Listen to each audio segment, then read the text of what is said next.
ازيكم يا احلى متابعين وفانز في العالم ده كله؟ عاملين ايه؟ يا رب تكونوا كويسين وبخير، ويا رب يا رب يا رب حياتكم تكون مليانة بالطاقة الإيجابية والحب. النهاردة معاكم من مطبخ مارجو، أكلة بتاعة الوقت السريع. معانا أكلة كلنا بنعشقها وبنموت فيها، معانا بانيه بالمكرونة المفلفلة بالصلصة. هتاكلوا صوابعكم وراه. هقول لكم البانيه بطريقة مبتكرة، ازاي تعمليه مقلي وجميل جدا من غير ما تحطي له اقل حبة زيت قليلين جدا. بس بعد الانترو. انزل يا ابني بالانترو.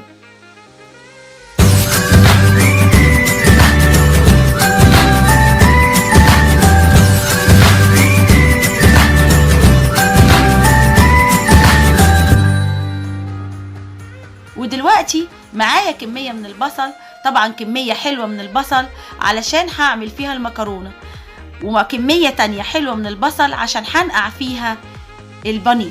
معايا كمية البانيه اللي تناسب أسرتك. هغسلها حلو قوي تحت المية الجارية واصفيها حلو جدا من المية، وابتدي امسك كمية البصل احطها في الكبة، واحط عليها كمية حلوة من الملح عشان الملح بيخلي البصل ينزل المية اللي فيه، فيبقى ايه، يتنقع فيه البانيه يشرب المية بتاعت البصل حلو. معايا حلة حلوة كده من اللي بتخش التلاجة، وهبتدي اعمل فيها طبقات. طبقة من البصل المضروب في الكبة بالملح والفلفل، وطبقة من الصدور اللي انا عايزة اعملها بانيه. هحط طبقة وطبقة، طبقة بصل وطبقة صدور، طبقة بصل وطبقة صدور زي ما انتوا شايفيني برصهم فوق بعض. وطبعا انا شفت الطريقة دي احسن من اني احطهم واقلبهم على بعض. لما تخلصي كل كمية البانيه بتاعتك هتروحي مغطياها بغطا الحلة الحلوة دي، وهتروحي حطاها مش اقل من 12 ساعة في التلاجة، يعني تاخد حوالي ليلة كاملة. حطيتها في التلاجة وهبتدي اعمل معاكم المكرونة المفلفلة بالصلصة. معايا ايه؟ معايا بصلة حلوة كده، وهبتدي اقطعها جوليان جوه الكبة، واحط عليها برضو كمية ملح حلوة وفلفل حلوة علشان تنزل ميتها. طبعا انا بحب اعمل المكرونة بالزيت، بتطلع مفلفلة احسن. ضربت البصلة ونزلتها على الزيت، وابتديت ايدي فيها راحة جاية عشان البصلة ما تتحمص مني. وفي هذه الاثناء بقى هعمل ايه يا ستي؟ همسك الصلصة او الطماطم بتاعتي هعصرها في الخلاط بحبة مية زي ما انتوا شايفيني. بحط كمية من الملح والفلفل على البصل، هروح على الخلاط وهبتدي احط كمية الطماطم اللي تناسبني على كمية المكرونة، وهبتدي اضربها في الخلاط حلو جدا علشان تطلع لي احلى صلصة للمكرونة. شايفين الطماطم حلوة ازاي؟ حمرة مش مضروبة، الثمرة سليمة. هضربها في الخلاط حلو واصفيها حلو على البصلة بتاعتي بعد ما اتحمرت. طبعا انا بحب اصفي الصلصة حلو جدا اللي بضربها في الخلاط عشان القشور دي بتجيب عسر هضم.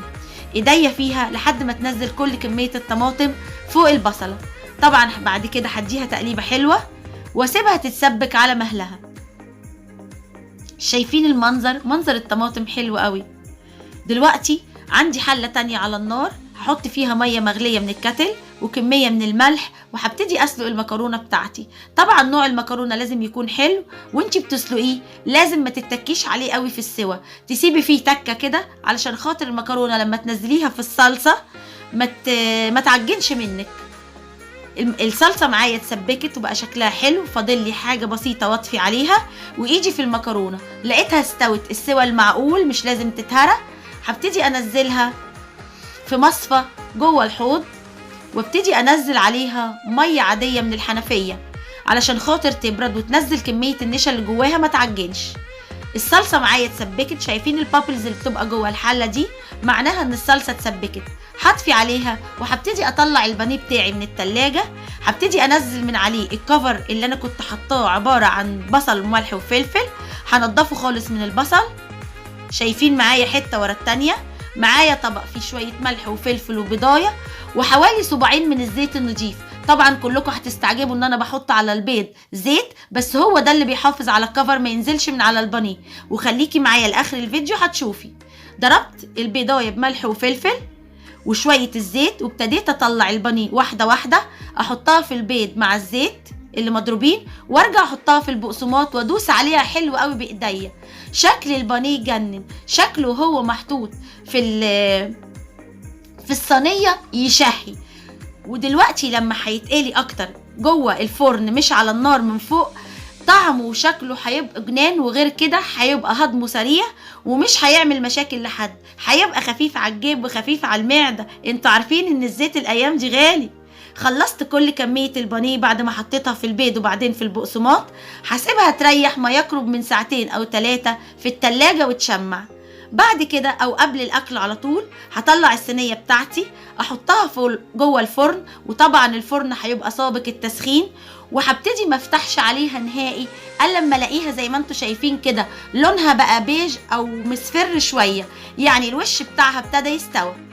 اطلعها بره وابتدي بالشياله بتاعتي اقلبها على الناحيه التانيه.